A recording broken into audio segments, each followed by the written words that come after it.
Hello बच्चों, स्वागत है आपका। आज हम लोग देखेंगे पोषण से संबंधित प्रश्नों के उत्तर जो एनसीईआरटी बुक में आपका दिया हुआ है। ये चैप्टर जो है जैव प्रक्रम, चैप्टर नंबर 6 एनसीईआरटी बुक में जो आपकी दी हुई है। ये प्रश्न जो हैं आपके बोर्ड एग्जाम्स के लिए काफ़ी महत्वपूर्ण हैं, तो आइए इनको देखते हैं।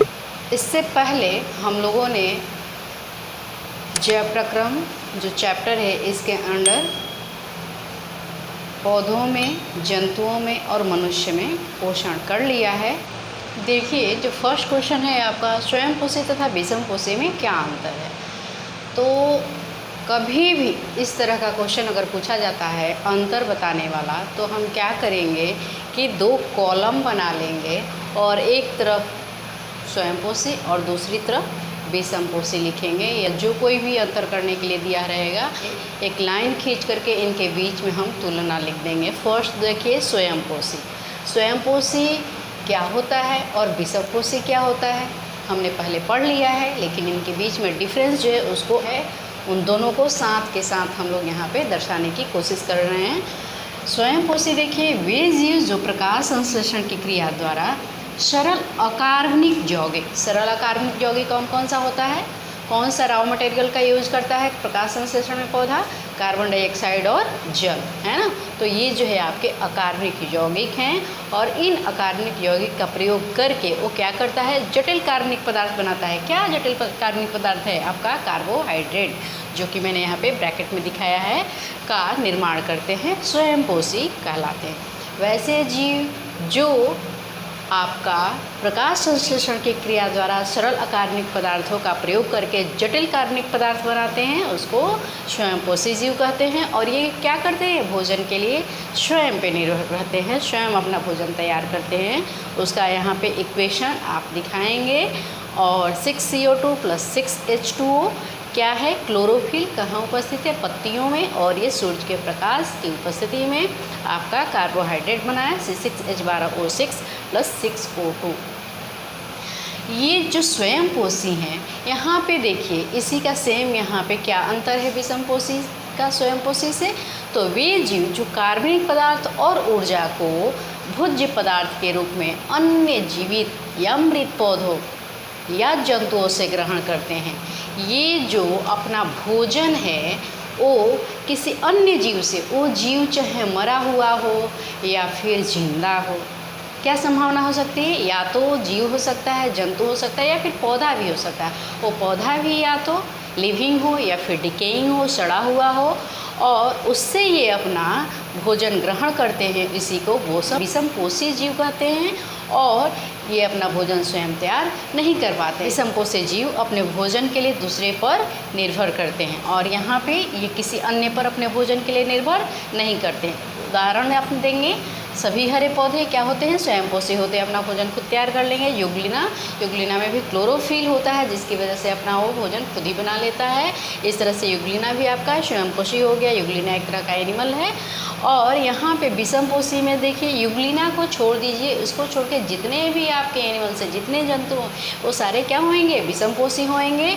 और इसमें देखिए अमरबेल शेविंग की तरह ये कुछ स्ट्रक्चर होता है इसका, जो पौधों के ऊपर डाल दिया जाता है तो ग्रो करते रहता है, बढ़ते रहता है, और पौधों से अपना भोजन प्राप्त करता है। देखने में लगेगा कि प्लांट ही है, लेकिन वो क्या कर रहा है, अपना भोजन खुद नहीं बना रहा है, दूसरे पौधे पे निर्भर रहा है अपने भोजन के लिए। और आपका ये विषाणु और कवक, इस तरह से ये स्वयं पोषी और विषम पोषी के बीच का आपका अंतर है, जो कि आप अपने नोटबुक में इसको नोट कर लीजिए। देखिए बच्चों, नेक्स्ट क्वेश्चन जो है आपका, प्रकाश संश्लेषण के आवश्यक कच्ची सामग्री पौधा कहाँ से प्राप्त करता है। इसका आप देखेंगे आंसर यहाँ पे। एक चीज़ मैं आपको क्लियर करना चाह रही हूँ यहाँ पे आपके लिए। मैं यहाँ पे लघु उत्तरीय, ऑब्जेक्टिव और दीर्घ उत्तरीय हर तरह के क्वेश्चंस कराऊंगी, इसलिए आप वीडियो को पूरा देखिए। देखते हैं इसका आंसर। पौधे जो है प्रकाश संश्लेषण के लिए जो आवश्यक सामग्री चाहिए होती है, जो रॉ मटेरियल होते हैं, वो कहाँ से लेते हैं, एटमॉस्फेयर से लेते हैं, वातावरण से लेते हैं।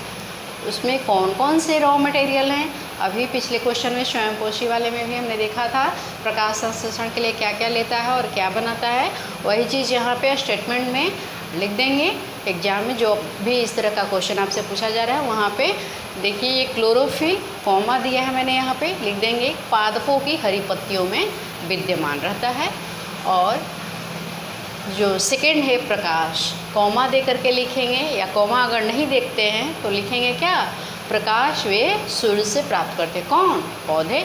ठीक है, तो प्रकाश दे करके कॉमा दे दिया, सेंटेंस जो आपका कंप्लीट हो रही है इस तरह से, प्रकाश सूर्य से प्राप्त करते हैं। ठीक है, थर्ड वन जो है, पौधे वातावरण से अपनी पत्तियों के रंध्रों द्वारा CO2 ग्रहण करते हैं, कार्बन डाइऑक्साइड। पत्तियों के सतह पे क्या होती है, छोटे छोटे छिद्र होते हैं जो क्या कहलाते हैं, रंध्र कहलाते हैं। उनके खुलने और बंद होने से क्या होता है, गैसों का आदान प्रदान होता है, कार्बन डाइऑक्साइड और ऑक्सीजन का। तो इस तरह से छोटे रंध्रों द्वारा वो कार्बन डाइऑक्साइड ग्रहण कर लेते हैं, जो कि चाहिए एक रॉ मटेरियल के रूप में प्रकाश संश्लेषण प्रक्रिया होने के लिए। और चौथा लास्ट देखिए, पौधे अपने जड़ों द्वारा मृदा में से जल का अवशोषण करते हैं। जो जड़ होती है वो कहाँ होती है, मिट्टी के अंदर होती है, और उस जड़ से क्या करते हैं, वो पानी का अवशोषण करते हैं। और पानी का अवशोषण करने वाला जो ऊतक होता है उसको क्या कहते हैं, ज से जल और ज से जाइलम। आप याद रखिएगा इस चीज़ को, कि थोड़ा सा कन्फ्यूजन हो जाता है बच्चों को, फ्लोएम है, जाइलम है, तो आप थोड़ा सा कुछ ट्रिक भी माइंड में रखा करिए कि कैसे कोई चीज़ जो है वहाँ पे गलत ना हम बोल पाएँ, गलत ना लिख पाएँ। तो इस तरह से जल का अवशोषण जड़ों द्वारा जो होता है, कौन सा ऊतक करता है, ऊपर की तरफ जाइलम करता है, और इस प्रकार जल का परिवहन जड़ से पत्तियों तक होता है। तो इस तरह से बच्चों ये हुआ आपका सेकंड क्वेश्चन का आंसर। प्रकाश संश्लेषण के आवश्यक कच्ची सामग्री पौधा कहाँ से प्राप्त करता है। ये एग्जाम के पॉइंट ऑफ व्यू से आपके लिए सारे क्वेश्चंस जो हैं बहुत ही इंपॉर्टेंट हैं, इसलिए मैं बोलूँगी आपको मेरे वीडियो को लास्ट तक देखें, जो भी क्वेश्चंस मैं करा रही हूँ, ताकि उसका आंसर आप प्राप्त कर सकें। देखिए नेक्स्ट क्वेश्चन जो है, हमारे अमाशय में अम्ल की भूमिका क्या है। ठीक है, अब देखिए बच्चों, इस क्वेश्चन को दूसरे तरीके से भी पूछा जा सकता है। अमाशय से क्या निकलता है, हाइड्रोक्लोरिक अम्ल निकलता है उसकी भित्ति से, देखा था हमने ना पिछले क्लास में, जो मनुष्य में पाचन कराया गया था उसमें आपने देखा था कि जो अमाशय होती है उसकी अंदर की जो दीवार होती है उससे क्या निकलता है, हाइड्रोक्लोरिक अम्ल निकलता है।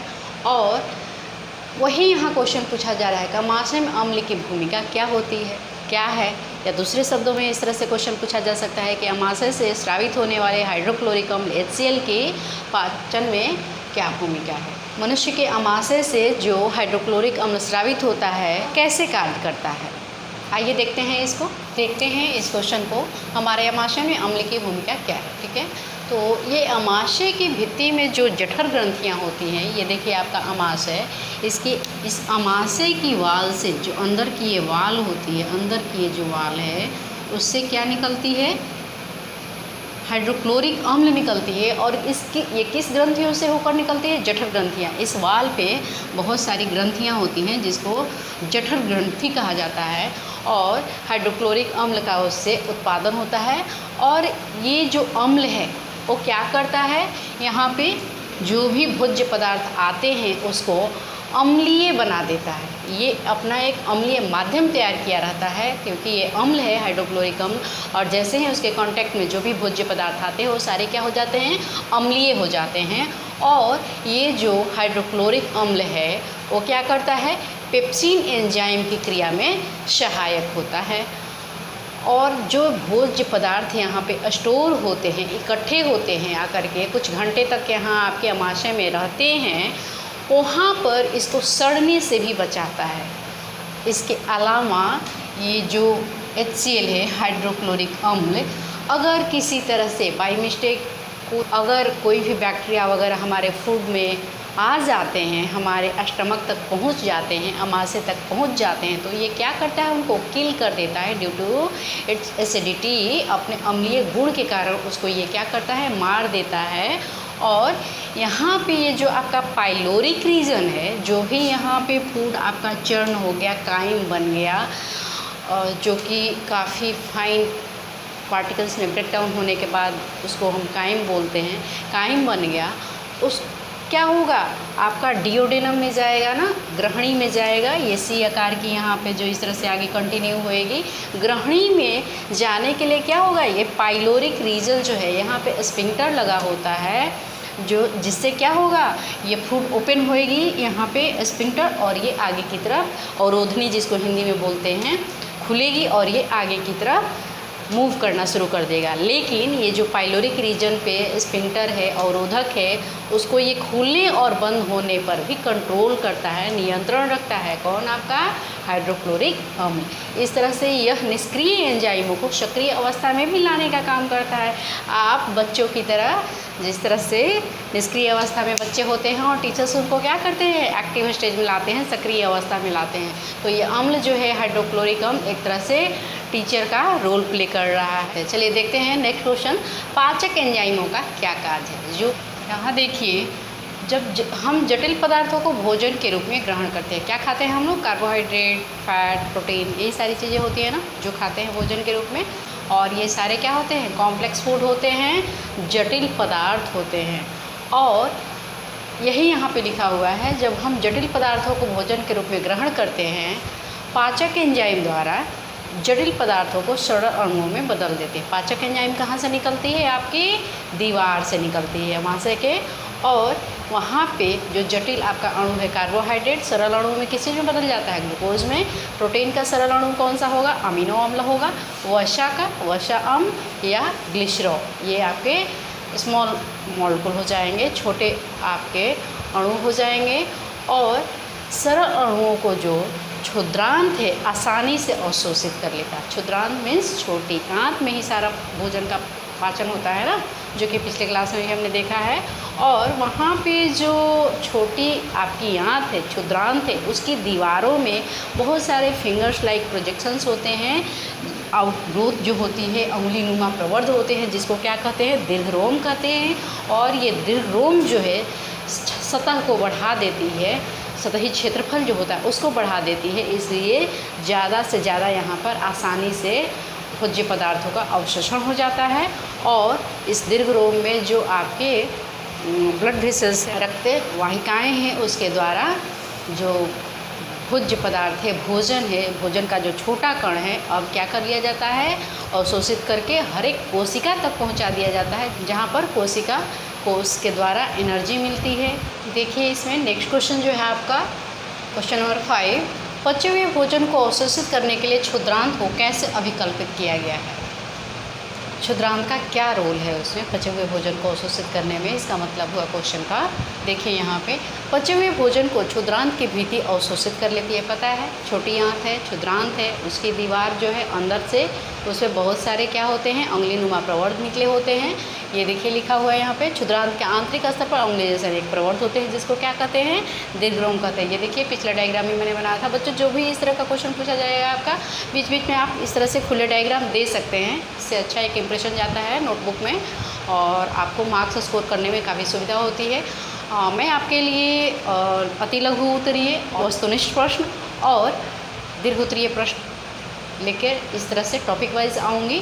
आप मेरे वीडियो को पूरा देखिए, इसका ज़्यादा से ज़्यादा आप लाभ उठाइए। यहाँ पे देखिए अभी जो ये आपका दीर्घरोम है क्या करता है? सतही क्षेत्रफल को बढ़ा देता है। ब्रुश बॉर्डर लाइक अपीयरेंस होता है, इसको आप बोल सकते हैं। इंग्लिश वर्ड भी आप लिख सकते हैं, कोई इश्यू नहीं है। जो भी आपके माइंड में उस समय इंग्लिश वर्ड आती है उसको आप डाल सकते हैं कॉपी में। Brush border like appearance.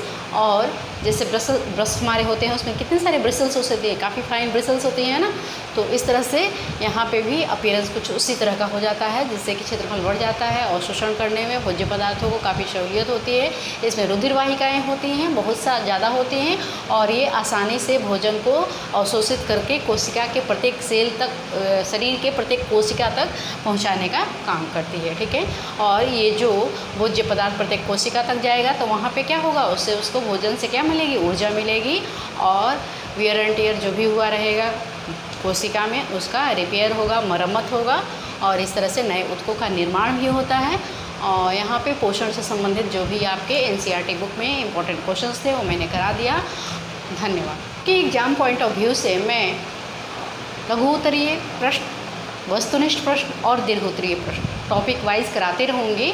जब इसलिए आप मेरे वीडियो को लगातार देखते रहिए, अपने सहपाठियों को भी इनकरेज करिए। उन लेट्स बिगिन चैनल का जो कि आपके लिए मैंने बनाया है, लाभ उठाइए।